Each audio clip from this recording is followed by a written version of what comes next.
I woke up Sunday morning and I was surprised to find that the United States military had gone into Venezuela like they were Cousin Eddie abducting Clark Griswold's boss in National Lampoon's Christmas Vacation. They just went in and snatched him up right out of the middle of the night, him and his wife. And, I just got to say, I really got it wrong because I thought there was going to be a huge propaganda push. I thought there was really going to be an effort by the Trump administration to kind of get national support for this war and this regime change. But no, they just went in and did it. And here's Donald Trump giving his justification for how and why they acted. All of these actions were in gross violation of the core principles of American foreign policy, dating back more than 2 centuries, and not anymore. All the way back, it dated to the Monroe Doctrines. And the Monroe Doctrine is a big deal, but we've superseded it by a lot, by a real lot. They now call it the Donroe Document. I don't know. It's Monroe Doctrine. We sort of forgot about it. It was very important, but we forgot about it. We don't forget about it anymore. So that was Donald Trump's justification, that they're using the Monroe Doctrine to justify basically usurping power from the United States Congress in order to engage in war. And you heard Trump, he says, the Monroe Doctrine is a big deal, but they superseded it by a lot, by a real lot. They had forgot about it. They just forgot about the Monroe Doctrine, but when they were trying to figure out how they can justify regime change of a foreign sovereign nation, they were like, you know what? We can go back to this 200-year-old foreign policy, the Monroe Doctrine. And Trump's like, oh, yeah, I forgot about that. And when you listen to him talk, I don't even know if he knows what the Monroe Doctrine is. But essentially, the Monroe Doctrine was foreign policy, primarily drafted by Monroe's Secretary of State, John Quincy Adams. And it basically was a statement that established separate spheres of influence. It was a message to the European empires and monarchies that the Western Hemisphere belonged to the United States. And the U.S. wasn't going to interfere with any of their European conflicts. And, they wanted them to back off. This was 200 years ago. It made sense then. The U.S. was less than a decade removed from the War of 1812 with the British. The United States wanted to expand. They wanted to kind of create their own growth, essentially become their own empire is what happened. And they didn't want to have to keep fighting with the old world. But now it's just become the justification for all intervention in Latin America. And it really got worse the late 1800s. Teddy Roosevelt, he used the Monroe Doctrine in the same way for his Latin American intervention.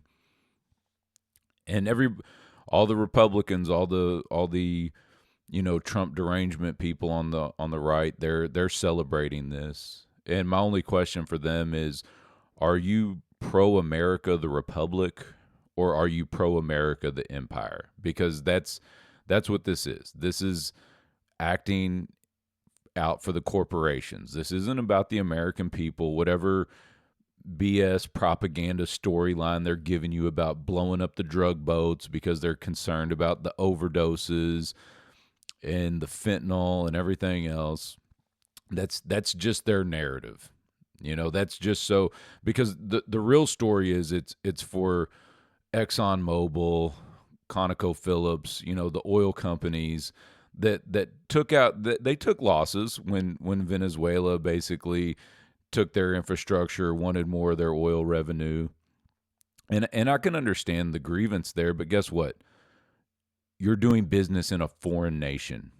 Okay, you're not doing business in the United States. You're doing your business in a foreign nation. You don't get the protections that you get when you operate in a country like the United States when you want to operate in Venezuela. And see, that's what these corporations want. They want to be able to operate in other countries. They want to be able to take advantage of cheap foreign labor, but they want all of the protections as though they're here in the United States. And that's not how it works. And Trump made his little joke about calling it the Donroe Doctrine, or the Donroe he called it the Donroe Document. I think he meant to say the Donroe Doctrine. But I think it would be more appropriate to call it the Dulles Doctrine, because that's really what it is. And if you're not familiar with Dulles, I'm talking about um, Allen Dulles and his brother John Foster Dulles. Now, these were two brothers, and they used to work for this law firm called Sullivan and Cromwell in the early 1900s. And they were a tied-in political family. Their uncle was Robert Lansing. He was Secretary of State under Woodrow Wilson, and their grandfather was John Watson Foster. He was the Secretary of State under Benjamin Harrison.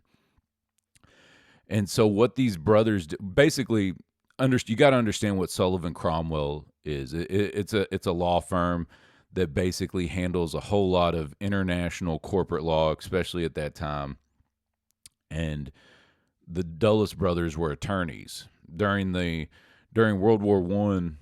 John Foster actually was working, helping his uncle within the State Department, and Allen was doing some international, basically early spy work, intelligence work during World War One. Well, after the war was over, they went and worked for this law firm until World War II came around, and then they both got involved in politics again. Allen went on to work for the OSS, which later on Allen Dulles became one of the main guys that started the CIA. So Allen Dulles works for the CIA. His brother becomes Secretary of State under Eisenhower, and that's when we really see the explosion of our government working with big corporations to overthrow foreign nations that are unfavorable. And this was, like I said, this started under Teddy Roosevelt, but it really has blown up since the 1950s. Because let's say you're a U.S. corporation and you've got an oil plant in Venezuela and you've got deals with their government, but then their government doesn't want to cooperate, and let's say they want to renegotiate and you don't like the deal. Well, you've already put all your infrastructure there. Well, what are you going to do? What's your recourse? Well, let's start a war. Let's go in, let's do a regime change.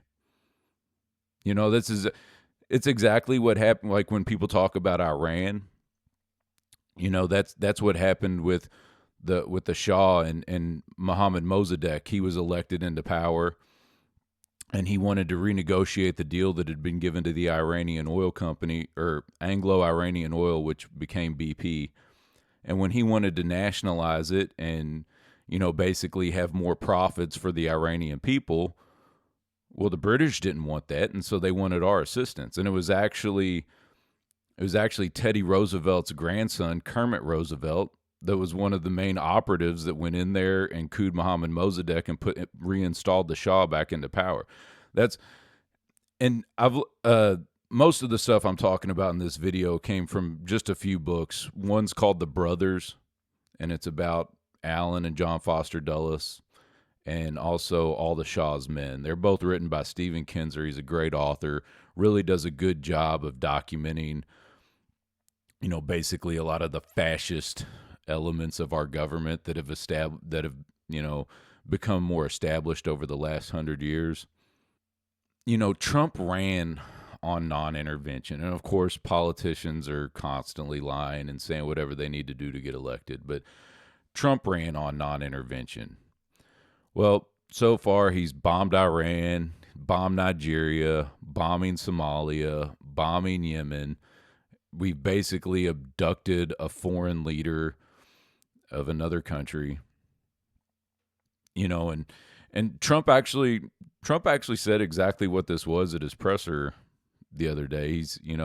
He said it was an attack on sovereignty. Here, watch this clip. I watched last night one of the most precise attacks on sovereignty. I mean, it was an attack for justice. So I don't know if that was a Freudian slip or what that was, but that's exactly what that was the other night. It was an attack on sovereignty. And that's one of my biggest things. We need to advocate for United States sovereignty. We don't want global entities or global government or any type of international organization being able to intervene here in America. Now Trump says we're going to run Venezuela until we can get a permanent friendly government established. How about we run America?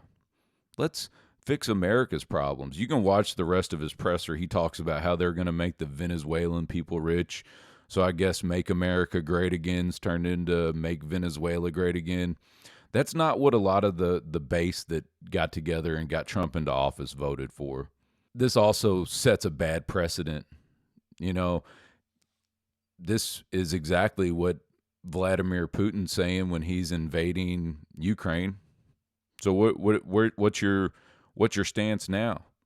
How's your Monroe Doctrine play into that? Why are we meddling in European affairs? Aren't we supposed to stick to our hemisphere? So that kind of blows up that argument. Or maybe China wants to go into Taiwan now. Whose political sphere are we going to be intervening in next?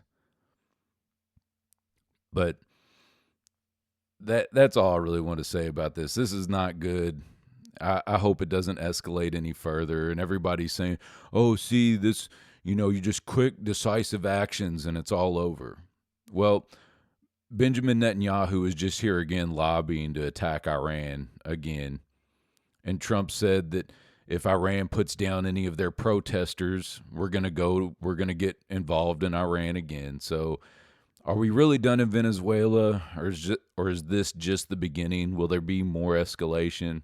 We're just gonna have to wait and see. But we gotta stop all of this foreign intervention, and don't buy into the propaganda that this is for you, because they don't care about us. They don't care about us. The deficits continue to skyrocket. They're debasing our currency. They're using our men and women as cannon fodder to go in. And yes, no, apparently they say no soldiers died in Venezuela, but that's for now. Let's just hope that they don't. I didn't realize when I went and fought in Iraq, I had no idea. I did not understand a lot of the things that I know now. I'd probably never really read the Constitution all the way through at that point in my life, to be honest with you. And I just want all of the soldiers to understand, soldiers, Marines, everybody, understand that, what we're doing, there's no constitutional basis. The ability to declare war lies with Congress, not with the executive branch. So that's it. Thank you all for listening. If you like this, please like, subscribe, comment, and have a good day.